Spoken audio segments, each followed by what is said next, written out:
È un fenomeno in crescita soprattutto tra i giovanissimi. Sono 500 i pazienti ambulatoriali registrati al centro per i disturbi del comportamento alimentare dell'ULSS 4 Veneto Orientale.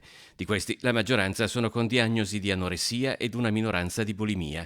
Purtroppo sì, è un fenomeno in aumento il disagio giovanile, anche in queste espressioni della malattia, è una forma di malattia mentale, dei disturbi del comportamento alimentare, e purtroppo si abbassa anche l'età delle persone coinvolte. Abbiamo in trattamento anche ragazze al di sotto dei 11-12 anni. Dal 2018 ad oggi, nelle due strutture riabilitative dell'azienda sanitaria del Veneto Orientale, una per i maggiorenni, l'altra per i minorenni, sono state ricoverate 320 persone, di cui l'80% con diagnosi di grave anoressia nervosa. Nelle stesse strutture sono state erogate oltre 30.000 giornate in presenza residenziale e 2.300 in presenza diurna. I minorenni accolti in comunità sono stati 151.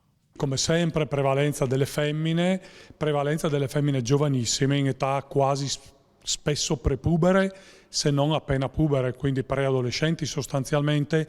I minori sono ormai più del 50% dei nuovi arrivi all'interno del servizio. Tra i fattori che negli ultimi anni hanno incentivato i disturbi alimentari nei giovani vi è anche l'isolamento a causa della pandemia. Ma oltre all'isolamento causato dalla chiusura delle scuole c'è anche l'isolamento delle famiglie nei confronti dei figli. Il fondatore ed attuale vicepresidente del Coordinamento Nazionale per i Disturbi Alimentari, Stefano Bertemoro, ha annunciato una serie di iniziative a livello nazionale per cercare di coinvolgere in questo problema anche gli istituti scolastici. Nelle scuole bisogna lavorare molto per aiutare i professori a capire, cogliere e sapere come fare. Addirittura stiamo valutando una proposta a livello nazionale perché ci sia non solo un psicologo che sa generico nelle scuole, ma ci sia anche un psicologo preparato per i disturbi di comportamento alimentare, perché tanti professori ci dicono cosa dobbiamo dire, come dobbiamo fare.